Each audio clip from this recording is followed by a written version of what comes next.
Since the dawn of time, there has been one question that has intrigued peasants and kings alike, and that is, which Souls game is best? Luckily, now we have an answer.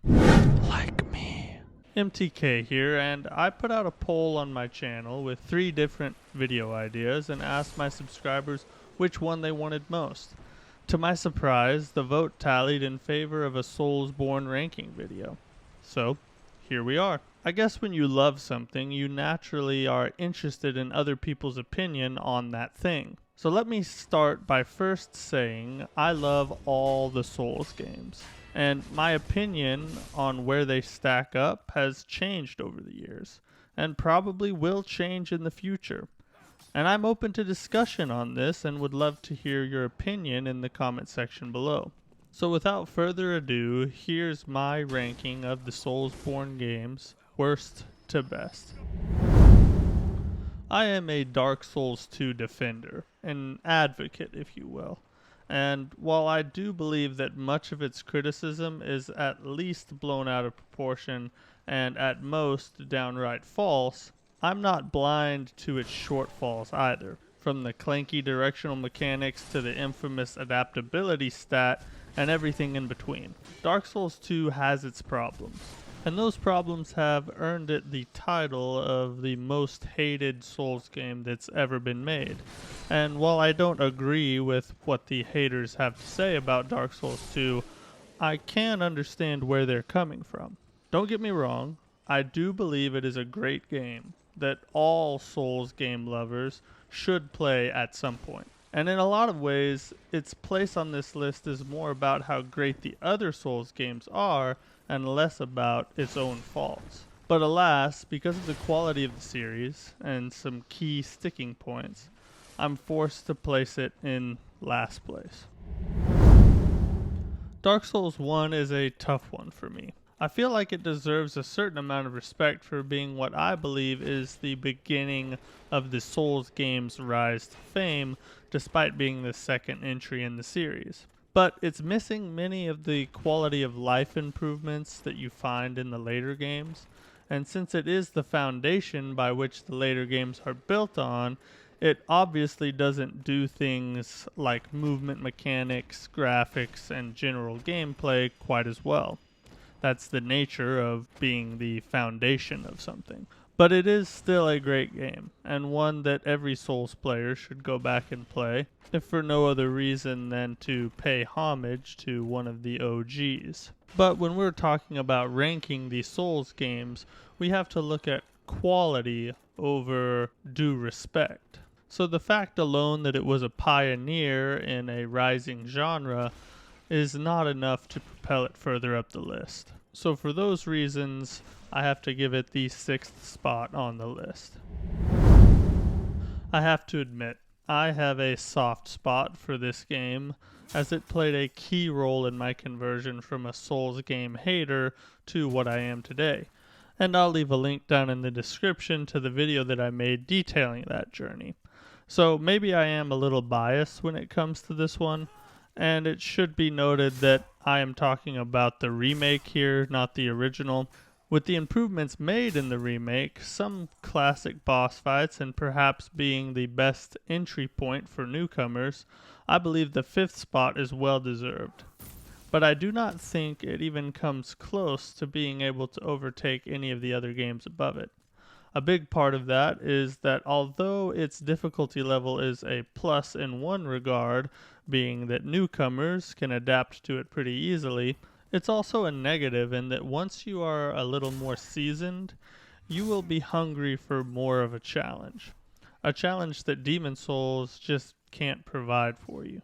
Now, it might sound a little silly that the main thing that places it so far down the list is that it's not quite hard enough. But in the Souls genre, challenge, at least the proper amount of challenge, is an absolute must. So because of that, I have it coming in at number 5. Sekiro is an absolute masterpiece. It's so good, I was originally considering it for the number 1 spot. In fact, 1 through 4 on this list are so close in my opinion that I couldn't really be upset if someone were to place them differently. Sekiro's death blows and parry mechanics are truly something special. It's a game where as a beginner, it's brutal as you flesh out the timing. And the pace is also quite an adjustment if you're coming from the other Souls games. But once things start to click, it can make you feel godlike. Its downside, and why I have it at number 4 and not higher, is that I feel that a staple of the Souls games, and one of my favorite parts, is the variety of weapons and the stat scaling. And in this area, the developers, for whatever reason, chose to take it in another direction. If you could, in true Souls fashion, find different weapons and level your stats accordingly, I would almost definitely have Sekiro at number 1, number 2 at the very least.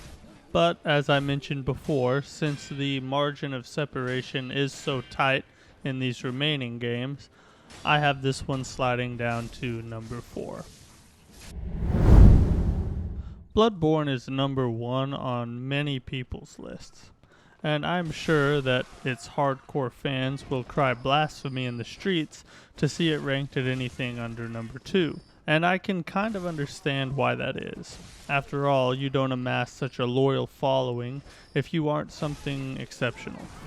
And I do love Bloodborne. Its fast pace, the use of guns and precise timing, the dark gothic atmosphere, and awesome boss fights make it a spectacle of a game, especially if you love Souls games. Challenge-wise, I think it is one of the hardest, if not the hardest, Souls games in existence. But it does it in a fair, respectable way, not just to be difficult for difficulty's sake. Now you might be thinking, by the way I'm talking about it, there's no reason why it shouldn't be number 1. And I will say that my reasoning actually doesn't have anything to do with any fault of the game itself. The reason I don't have it higher on the list is that it is still locked at 30 FPS. And while the game is amazing, its lack of a remaster or remake causes it to be really hard to get immersed in with such a low frame rate. So as I hold out hope that one day this fact will change, until then I have it at number 3. Dark Souls 3 takes all the good from Demon Souls and Dark Souls 1 and builds on it while avoiding some of the pitfalls from Dark Souls 2.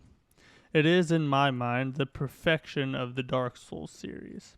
The graphics are still stunning to this day, the gameplay and movement are smooth, the difficulty is challenging but fair, and it has the best tutorial in all of Dark Souls. Honestly, I could praise this game all day long, as it is my favorite Dark Souls game. But the reason I don't have it as number 1 on the list is that the boss fights just aren't quite up to par with the rest of the games. Don't get me wrong, they are good. Some of them are even great. But if you are a seasoned player, too many of them are 1, 2, maybe 3 attempt types of bosses. Now maybe I just have a thing for punishment, but I like a fair amount of 10 to 15 attempt bosses sprinkled in. And I don't really get that from Dark Souls 3. So although I am a huge fan, and in spite of the fact that I believe this game gets so many things right, it doesn't quite have what it takes to reach the top. But it is more than worthy of the number 2 spot.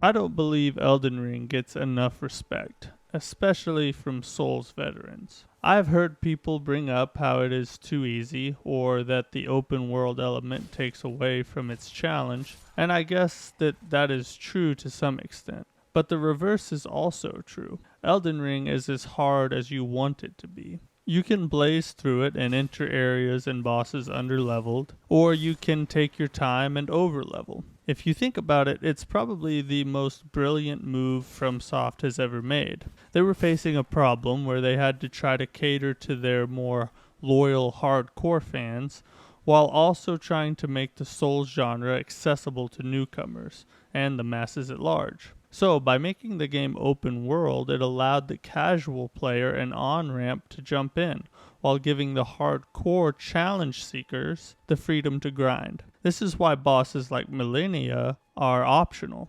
So what some would call a weakness, I see as one of its greatest strengths. Not to mention the crazy amount of content, build varieties, boss fights, dungeons, lore, secrets, and enemy types. The game is huge, beautiful, and fun, all while maintaining a healthy challenge. And let's not forget that most of the Souls fame is due to none other than this game right here. For all these reasons, I have to give Elden Ring the #1 spot for best Souls game ever. Do it now. Smash like.